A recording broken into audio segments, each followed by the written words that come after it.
Run run का मतलब उसने गाड़ी रोकने से समझ लिया और महाराज ने रोक दी गाड़ी। गलती उसकी नहीं थी, उसने कान में स्कार्फ बांधा था, उसे मेरी आवाज ठीक से समझ में नहीं आई थी। अब जीप रुक गई थी, लेपर्ड मेरे इतने नजदीक था, मैं सीट के दूसरी तरफ लुढ़क गया। लेपर्ड ने भी सोचा ये क्या माजरा है, वो दूसरी तरफ सरक गया और ड्राइवर ने भी सोचा कि ये मैंने गाड़ी कहाँ रोक दी, इतने पास में लेपर्ड, तो उसने भी गाड़ी आगे बढ़ाई। अब जो पीछे दो लोग थे उन्हें ही मालूम चला था कि हुआ क्या है। हम लोगों को आश्चर्य हो रहा था कि इतने छोटे से इलाके में इतने सारे लेपर्ड कैसे हैं। जनरली एक लेपर्ड की टेरिटरी होती है 15 से 20 किलोमीटर की, यहाँ पर 5 किलोमीटर के अंदर 8 लेपर्ड मिल चुके थे। अगर दो कब्स को आप हटा भी दो तो भी 6 लेपर्ड। ये तो एक रिसर्च का विषय था, यानी कि आदमी की आबादी बढ़ने की वजह से लेपर्ड की टेरिटरी छोटी हो रही थी और उसने छोटे इलाके में गुजारा करना सीख लिया था। अब हमारे लिए बड़ा मुश्किल हो रहा था उस मैन ईटर को ढूंढना।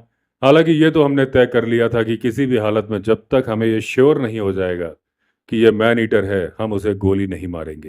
क्योंकि मेरी नैतिक जिम्मेदारी भी बनती थी, अगर मैं गलत लेपर्ड को गोली मार दूंगा, यहाँ के लोकल निवासी ये समझेंगे कि मैंने मैन ईटर को मार दिया और वो जो प्रिकॉशंस लेते हैं उसे छोड़ देंगे और उनके लिए और ज्यादा खतरा हो जाएगा। मेरी इमेज भी डाउन हो जाएगी फॉरेस्ट डिपार्टमेंट के सामने। एक बार ऐसा पौड़ी में हो गया था। एक शिकारी ने पौड़ी में गलत लेपर्ड मार दिया था और जब वो उत्सव मना रहे थे मैन ईटर के मरने का, तभी खबर आई कि एक बच्चे को उठा लिया है मैन ईटर ने नजदीक के ही घर से। अब ऐसी परिस्थिति मेरे साथ ना आ जाए, इस बारे में मैं सोच रहा था कि क्या क्या उपाय किए जाए। मेरे पास थे 3 उपाय। एक तो ये कि जब मैन ईटर शिकार करे मैं उसके नजदीक रहूं ताकि मैं जल्दी उसे ढूंढ के गोली मार सकूं। लेकिन यह मात्र एक कल्पना थी, सच्चाई से कोसों दूर थी। मुझे कैसे मालूम चलता कि मैन ईटर कहां पर हमला करने वाला है ताकि मैं उसके नजदीक रह पाता।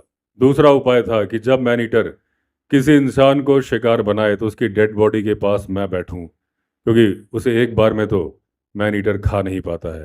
तो जब लौट के आएगा तो गारंटी होगी कि वो मैन ईटर ही है। लेकिन कोई भी गांव वाला अपने नियर एंड डियर की डेड बॉडी को छोड़ने के लिए तैयार नहीं होता था। हालांकि उन्हें कितना भी कन्विंस करो कि ये आपकी सुरक्षा के लिए है, इससे बाकी लोगों की जान बच जाएगी और आपको छुटकारा मिल जाएगा मैन ईटर से। तीसरा था कि यंग बफेलोज में बांधता रहूं, लेकिन वो एक परफेक्ट उपाय नहीं था क्योंकि मेरे पास कोई सैंपल नहीं था मैन ईटर के पग मार्क्स का।